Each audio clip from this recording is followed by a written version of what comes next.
guys, welcome back. Today I'm going to be doing something a little bit different. I'm going to be reading, I guess you could call it something of an essay that I wrote back in 2008. This is according to the Legends timeline because at that point Legends was canon. This was 4 years before Disney bought Lucasfilm. We knew nothing about there being an episode 7, 8, or 9. So please keep that in mind. But yeah, I wrote this 12 years ago. I haven't really read through it since, but if you'll excuse me, I'd like to read it for you now. This is Luke Skywalker. He is a hero in every sense of the word. He is covered in scars, both from battle and heartache. He has saved, quite possibly, thousands of beings in his travels and wars. He has seen loss of both family and friends. He will strike with a fierceness quite frightening to the unknown, yet not hesitate to save a complete stranger. He should have been dead long ago, but by his wits, his friends, his Jedi abilities, his dumb luck, or by the will of the very Force itself, he is still alive. Nothing can kill him, and yet anything could. He is a pilot, as at ease with the controls of his X-Wing as a remora with a shark. He has been called the best pilot in the galaxy. Former leader of the elite rogue squadron, he prefers not to be involved in military matters, but will not refuse a chance to help one of his friends if they're looking for an extra pair of hands to fly. He is Leia Organa Solo's twin brother. Though older by only a few seconds, he is fiercely protective of his sister. They are close, sometimes able to sense each other's moods from across a galaxy, and yet they were separated at birth in order to keep them safe. Now one without the other is simply not in existence at all. He is a Jedi Master, claimed so both by birthright and training. He is the last of the Jedi trained by Yoda, and the first to train students himself since the Clone Wars. He has trained, fallen, succeeded, and failed. His role as a teacher is one he does not particularly enjoy, but it is never-ending. He is kind, tolerant, patient, almost to a fault, and calm.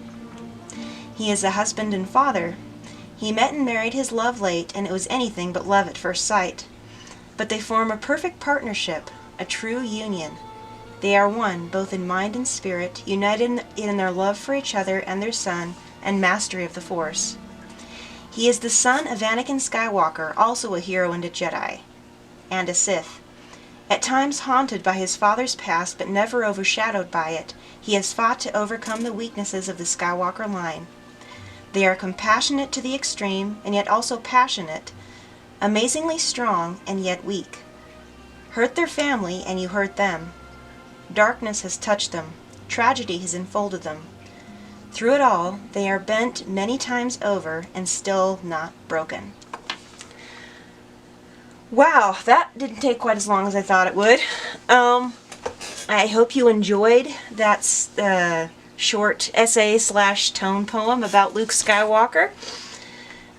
This has not been rewritten. This is the first time I've read this all the way through since I wrote it back in 2008, which it kind of blows my mind.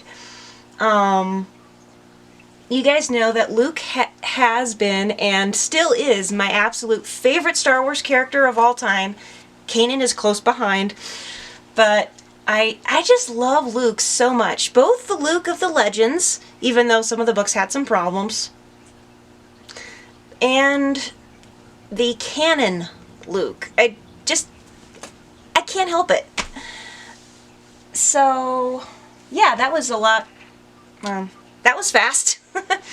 But that was all I could come up with for today. I was going to start Weapons Wednesday sometime, but the weather continues not to cooperate. Maybe next week, maybe not. I can't make any promises. And with everybody being isolated, I have no idea when I'm going to be able to get together with my friend and actually start lightsaber training again. Ooh. Oh yeah, one more thing before I go. Most of you probably know that I live in Utah, and you may have heard that Utah experienced a fairly sizable quake this morning. I think it was about 5.7, centered near Salt Lake City. First off, I didn't feel a thing. We're about 150 plus miles away from the epicenter, and there's mountains and mountains between us, so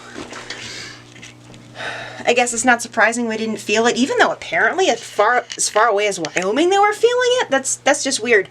Anyway, I woke up this morning and my friends were like, "Is everybody okay? Who felt the earthquake?" And I'm like, "Earthquake? What are they getting all excited about?" I mean, I know Utah does have the occasional earthquake. Most of them top out at like 2 or 3 pointers, and growing up in Southern California, spending the first 32 years of my life there, I got so used to buildings being retrofit, and California's got such strict building regulations that they became just an inconvenience. We never had any major damage from any earthquake. The biggest we experienced, I think, was an 8-pointer, the Hector Minequake, and that was like 20 years ago now. And the worst thing that happened was a few things fell off our shelves and a couple of pictures fell off our walls. That was it. That's how tied down everything was, and how earthquake prepared we were. I mean, the idea to me of people panicking even over a 5-point earthquake is almost ridiculous, because I grew up, it just simply because of how I grew up and was raised. Every single year I participated in the Great California Shakeout, which is a statewide earthquake drill. So for a while I was very flippant about it, and that was a mistake, because I found out some people were seriously shook up about it. People around here are not used to that at all, and buildings aren't retrofits, so there was some fairly serious damage in one of the towns, which now I feel really, really, really bad for not being concerned enough about it. But to answer your questions, I am really far away. We're totally fine. I didn't feel a thing. But this, on top of everything else, like the social distancing and all that, has got a lot of northern Utahns pretty rattled. So if you could spare a thought or a prayer for them, I'm sure they'd appreciate it. Anyway, that's all for today. Thank you for watching. Sorry for my rant. If you want to see more family-friendly Star Wars content, go ahead and click that little subscription button down below. And somebody, please look at the links in the description box. I, like many either small business owners or people who earn a pittance already, are very worried about where our income's gonna go. So if anybody can help out at all, it would greatly be appreciated. At this point, I don't even know if I'm going to be able to afford to get my dog's arthritis medicine next month. So, yeah, there's that. Question of the day regarding my essay about Luke Skywalker. Who is Luke Skywalker to you? When you hear the name Luke Skywalker, what do you think of? Do you think of the whiny farm boy? I was going to Tasha, she's taking the pictures from power converters. Do you think of the pilot? Do you think of who he is as a Jedi?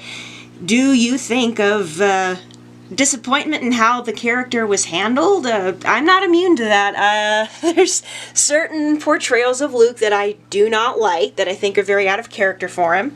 Doesn't stop me from loving the character, but there you have it. Please note any bashing of actors or filmmakers. Those comments will not be approved, because I've frankly had enough of that in the last 2 or 3 years. So, no more, okay? No more. Anyway, I'll see everybody again on Friday when the Clone Wars returns with Ahsoka. I mean, it's so weird. I started off as not a fan of Ahsoka, and now I really like her. She's grown on me so much. Probably because she's matured so much as a character. I can't wait. Anyway, until then, sorry about the camera shaking. I'm a little unsteady here. Until then, God bless, and may the Force be with you.